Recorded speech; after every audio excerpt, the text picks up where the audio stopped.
It's white people. It's the media. It's the anonymous reports. It's this and come on. Chad, you and I both said we're going to be stunned if he was not going to be drafted on night one, given this position, the nearly unanimous opinion that he was the second best quarterback in a down quarterback draft. And even if he wasn't the second quarterback, because of the fifth-year option in round one, you would want to trade up if you were quarterback needy and draft Shedeur as the third, and he wasn't. I am surprised. I'm very surprised. I said it yesterday. I'd be surprised if he wasn't the second quarterback off the board. He was not. Jackson Dart was. Mel Kiper had him as his number one prospect in the entire draft. Hutton, they opened the draft on ESPN with the Titans on the clock and everyone knowing they were going to take Cam Ward, and instead they showed a highlight montage of Shedeur Sanders and Mel Kiper singing his praises, which I thought was a very odd decision to go immediately, let's roll the Shedeur Sanders tape, even though we know this pick is going to be Cam Ward. And Vegas knew that the pick was going to be Cam Ward. It was Cam Ward, but instead we saw highlights of Shedeur Sanders. And I think the best example of the reaction of the Deion Sanders camp was the video that was released of Coach Prime watching the big screen at their event, stage in front of him, and when the Saints drafted Banks, the offensive tackle, and he just gave the signal for the DJ to start playing music again, there was almost no look on his face but just disappointment, followed by doing this to keep playing the music, to keep the party going.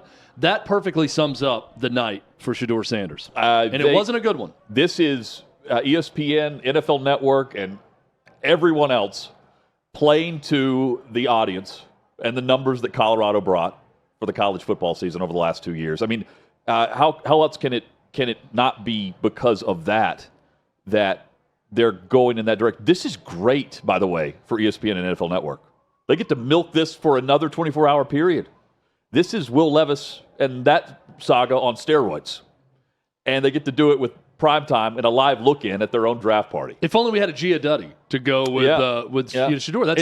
That's the only thing missing from the Will Levis drama is a Gia Duddy. You don't get you do get Shiloh, though. And Shiloh was at least trying to make a joke about it last night.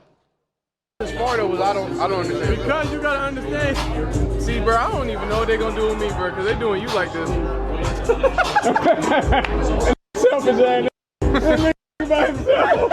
If they doing him, making him wait. Oh, buddy, me? Oh, hey. You good, bro? You good, bro? You going to the best? I mean, Pittsburgh passes on him. Everyone does, except for the Giants who trade back up and go after Jackson Dart instead of Shedeur. All the quarterbacks were passed up, and they swipe left, at least for now. One team will swipe right. Yeah. But just not after they draft other players. I mean, did they show Jalen Milroe all last night, who was at the draft? I don't feel like I saw a lot of him. I didn't see much of him at all. Chad, we didn't see He's a guy actually there, and they didn't even show. Usually it's the green room drama, right, with the guys who aren't drafted. We didn't see last many. Night it was all about Shedeur. We did not see many players at all except for Shedeur Sanders. Right. And consider that the number one overall pick was a Heisman Trophy finalist. You had the Heisman Trophy winner go with the second overall pick with a team moving up and moving mountains to be able to do it. And during all that, Mel Kiper is now 0 for 2. He had Will Levis as his top quarterback last year. And now he's got Shedeur Sanders as his top second-round quarterback again this year. Social media was fun. Yeah. I mean, you knew if the fall was going to happen, social media keeps receipts. And, well, it's not about today. It's about tomorrow. Shedeur and Prime had to face their receipts. Going back a ways, I'm built for whatever today may bring. That's what Shedeur posted on draft afternoon, a few hours before the draft started. And then the football grump comes off the top rope and just asks the question, what about tomorrow? What about tomorrow? People online That's are just tomorrow. Completely ruthless.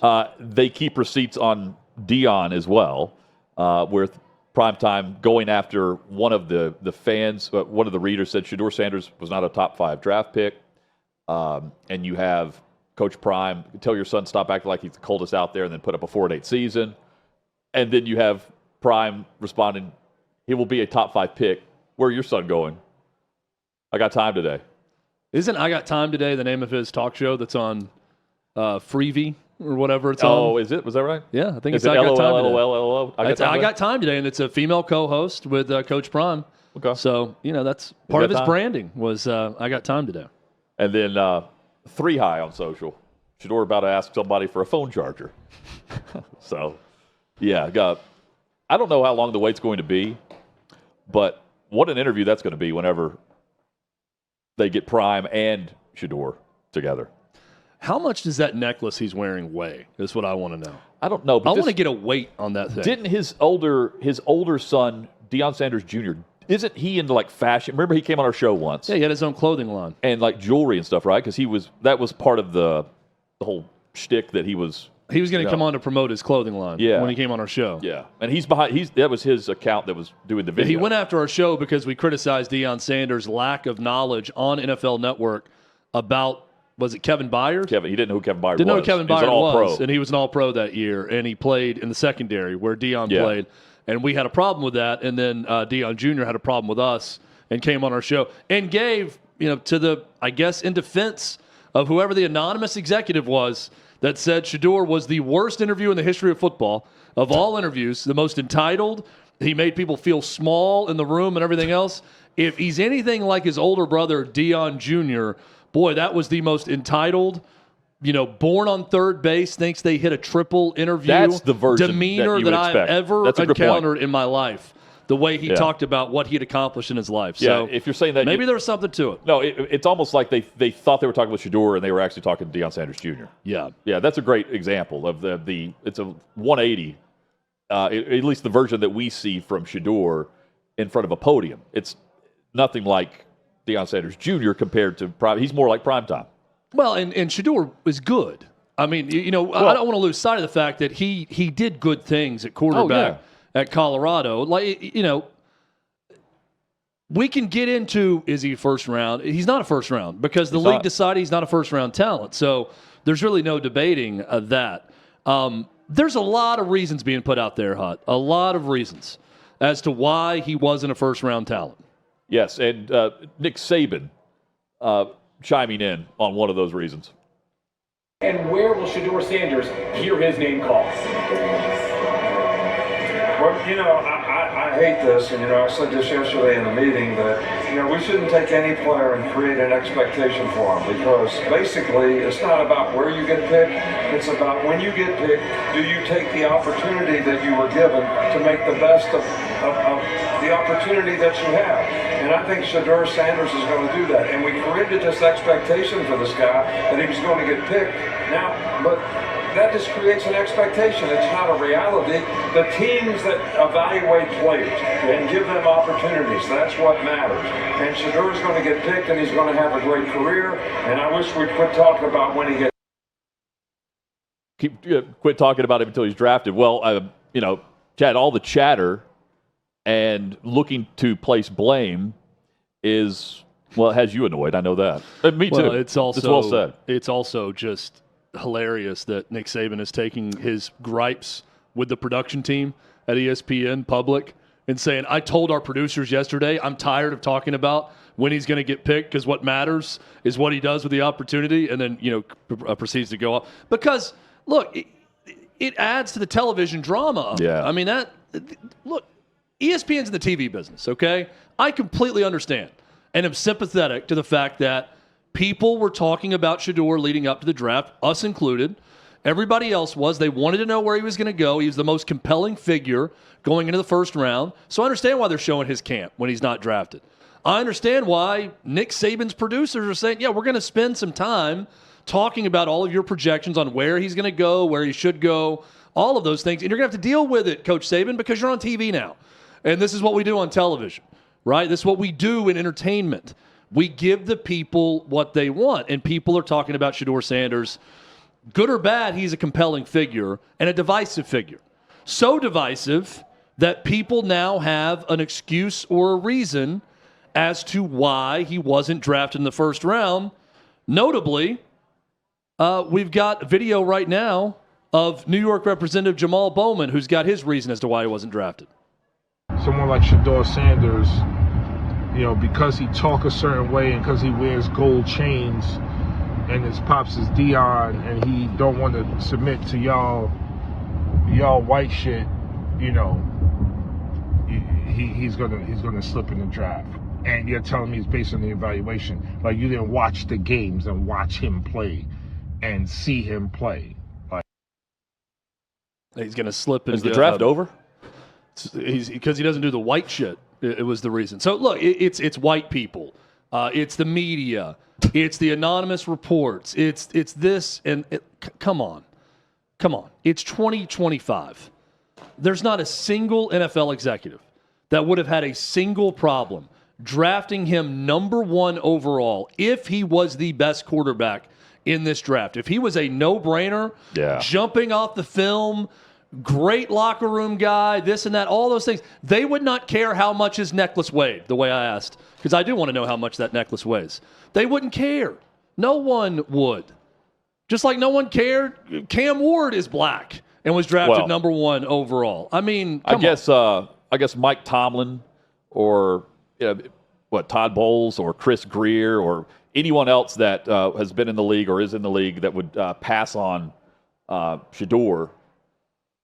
I guess they're a part of what Bowman's talking about too. He's an attention whore. Like I just say, like, I don't want to give him the opportunity to get his pub on this. Like, it's so stupid.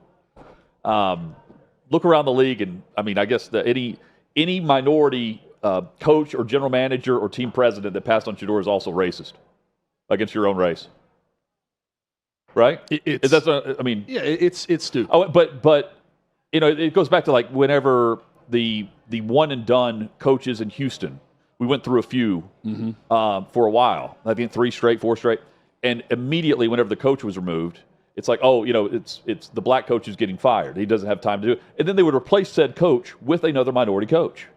And then nothing was said about it. Someone's going to draft Shedeur Sanders. Yeah. So it's not like he fell 7 rounds. Based on Vegas odds, likely the first pick tonight by the Cleveland Browns will be Shedeur Sanders off the board. So he's going to go to a good spot as a second-round pick and have a chance to eventually compete for a starting spot.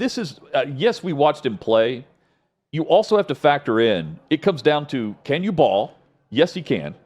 Like, we've seen him lead and we've seen him play well at Colorado and at Jackson State. But it's also about, how do they project you moving forward? What's your ceiling compared to your floor? And clearly, when they project that and they compare it with whatever else intangible they want to compare it to, it just doesn't measure up to other quarterbacks, at least 2 other quarterbacks to this point. Going third in the draft among your position is not some detriment that everyone's out to get you. But, I mean, this does play perfectly into the storyline for ESPN and NFL Network, because it's all the talk. As long as they can milk this, they will. Can they get it to day 3 of the draft? Yeah, look, I'm surprised he went after. He's going to go after Jackson Dart. Me too. All right, I'm surprised. I thought he would be in the first round. He wasn't. So I'm surprised by it. I'm not an NFL talent evaluator, and I don't work in the front office of a team. I didn't have any individual meetings with Shedeur Sanders. I'll also say this. It could be his play on the field. It could be what they think of him as a prospect. The fact that he doesn't get in trouble off the field legally, that's one factor to consider. I'm hearing a lot of this. Well, he's never been in trouble with the law, and he's never You're a quarterback. There's a lot more to consider. There's a lot more to look at when we're talking about if you're going to draft a quarterback. Are you going to be okay sitting on the bench? Are you going to be a good teammate when you're not the starter? Is everything going to go to hell in a handbasket when your daddy's not coaching you? Are you entitled already? Do you think you've figured everything out? Do you feel like you have all the answers? If you get that information back, like clearly the one anonymous source did, then you're not going to get drafted in the first round as a quarterback. So there's just many layers to what you're looking at a quarterback. I'll give a great example. I'm sold on Cam Ward after watching the guy talk. After hearing more about him and watching him and how he interacts, I love it. The guy started from nowhere. He worked his way up through the ranks of college football, and he became the number 1 pick in the NFL draft, and he still feels like a guy who's got a lot to prove, okay? I'm not saying Shedeur doesn't. I'm not going to sit here and say that he doesn't have a lot to prove. He probably has a pretty sizable chip on his shoulder right now. But there's a difference there When you listen to Cam Ward talk and you listen to Shedeur Sanders Well, talk, I don't think anybody can deny that. I think he's handled it pretty well, the fall. Like, he doesn't have, like, he's laughing about it and, like, I mean, considering all the attention that's on him, Yeah. I think he's handled it pretty well. Yeah.